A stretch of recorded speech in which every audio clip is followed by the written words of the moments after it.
Hello friends, my name is Ulya, and I am glad to welcome you back to my channel. Today we will have a very interesting drawing process. We will create a pencil portrait of Tom Holland as Spider-Man. This will not only be an amazing result, but also a great chance to learn how to draw portraits, master some useful techniques, and practice drawing complex elements such as the face, costume, and textures. Grab your pencils and sketchbooks and we will start drawing this portrait together, step by step. This video will be useful for both beginners and experienced artists. And if you want to dive deeper into the process and learn how to draw even faster and better, I will leave a link to my course in the description. Don't forget to like this video and subscribe to the channel. Thank you for your support, starting with the base of the head. So when I start drawing a portrait, I always start with the basic outline of the head. To do this, we use a simple circle, which we will then transform into the shape of the head. Don't worry if the circle isn't perfect. At this stage, it's more important to set the correct proportions and placement of the main elements. After the circle is ready, we outline the central axes, the vertical and horizontal lines. They will help us accurately place the eyes, nose, and mouth. Note that Tom Holland's face is quite symmetrical, and this makes the task a little easier. But you should also consider the angle. We will draw him in 3/4, which adds some complexity. Now let's take a closer look at the features of Tom Holland's face to better understand how to convey them correctly in our drawing. Facial proportions are the basis of any portrait. Despite the fact that each person's face is unique, there are general rules that will help you correctly place the facial features. Usually, the distance between the eyes is the width of one eye. The distance from the base of the nose to the mouth can be determined by setting aside the distance from the eye line to the nose. It is important to understand that each person may have slight deviations from these proportions, but knowing the basic principles will help you avoid serious mistakes. Tom Holland has quite harmonious facial features, and in his case, maintaining classical proportions will be very important. His eyes are slightly further apart than most people, which gives his face a characteristic slightly open look.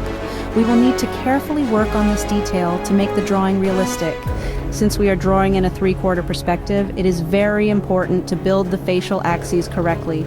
The vertical axis of the head will be slightly shifted to the right, since the right side of the face will be closer to us. This is a key moment in constructing any portrait with a perspective. If the axis is set incorrectly, the face can look distorted. The horizontal axis, the eye line, will also be slightly tilted. The greater the tilt, the more the head will turn in space. It is important to ensure that the eyes, nose, and mouth are on the correct lines, otherwise we risk getting wrong proportions. Tom Holland has soft but clearly defined facial features. This means that his face is not as angular as, say, an actor with prominent cheekbones, but there is still some structure that needs to be conveyed. As mentioned, his eyes are a little further apart than usual. This creates an interesting sense of openness in his gaze. Tom's nose is fairly straight, but from our perspective it is a little difficult to draw. We can see his nostrils and they become an important part of the composition. His lips are quite flat, but still distinctive. He has a small bump under his lower lip, which gives volume to his face. His chin is small but well defined. The eyes are perhaps the most important part of a portrait. They convey a person's character and emotions. I start with the right eye as it is closer to us. First, I outline the main shapes with light lines, paying special attention to making sure that the eye is not too big or too small in relation to the other elements of the face. At this stage, it is important not to press too hard on the pencil, so that there is room to something to fix. When the main lines are ready, I start adding details. It is very important to convey the shape of the eyelid and eyelashes. Tom does not have very thick eyelashes, so you should not focus too much on them. The left eye will be less visible as it is in shadow due to the angle. However, this does not mean that we can ignore it. On the contrary, adding shadows and halftones will help us make the portrait more voluminous. Now we move on to the nose. As I already mentioned, the nose in this angle will be a little complex. We see it with a slight tilt, which opens up part of the nostril. I start with light contours to make sure that it fits correctly into the overall composition. It is very important to maintain a balance between details. Too many details can make the nose heavy, and too few flat. After I outlined the main lines, I begin adding shadows. The nose should not be too contrasting, but at the same time, its volume should be obvious.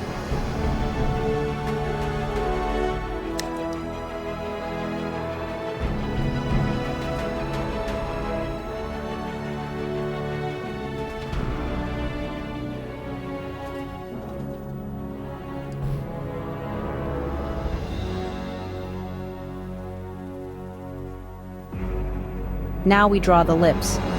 Tom Holland has fairly even lips, but there are characteristic bulges under the lower lip, which create interesting volume.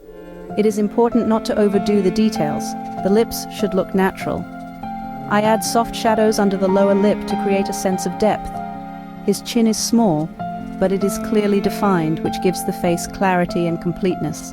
At this stage, I use a medium-hard pencil to work out the contours.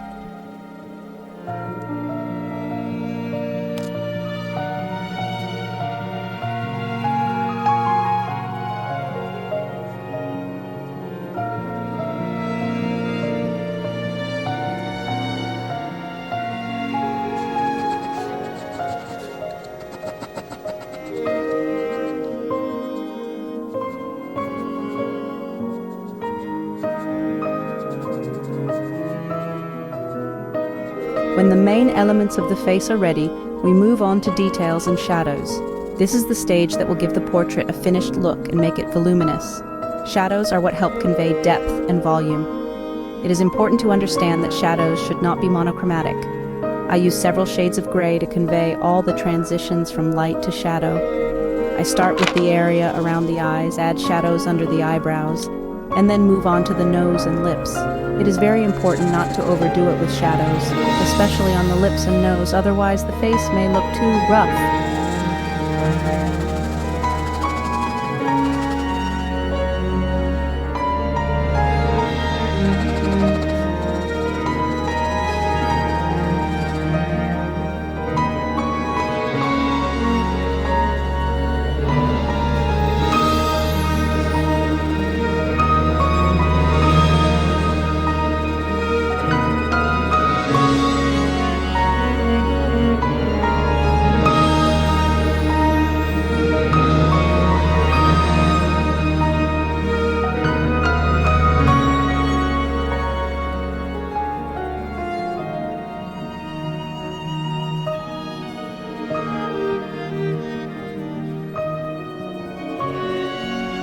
In this portrait, I depict Tom Holland's hair in motion as if it were fluttering in the wind.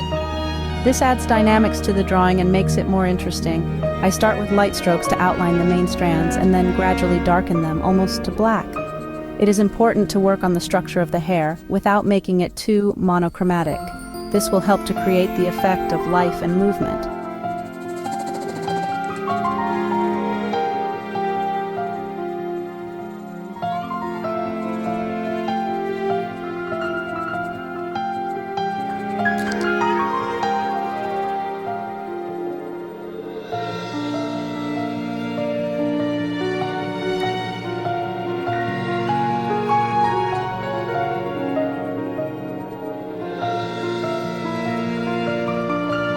And of course, we cannot forget about Spider-Man's suit. This is a difficult part of the drawing since the suit consists of many details, especially the texture of the web that covers his body. I start with basic contours and then add texture using hatching. It takes time and patience, but the result is worth it.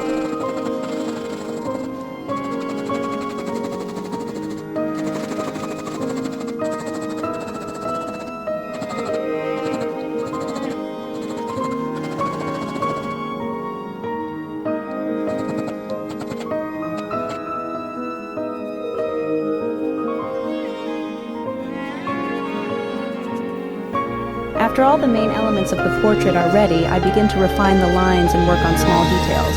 I use an eraser to remove unnecessary lines and add light areas. It is very important not to rush at this stage. This can be the longest, but also the most important moment. That's it. Our portrait is ready. Look how vivid it looks. How do you like the result? Write in the comments if Tom Holland looks like your favorite Spider-Man. Friends, thank you for being with me today and drawing together. I hope this lesson was useful for you, and you learned something new about how to draw portraits.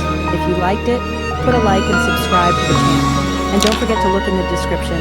There you will find links to my drawing course, as well as my favorite brushes for Procreate and Photoshop, which I use to create perfect textures and shadows. Enjoy drawing and see you in the next videos.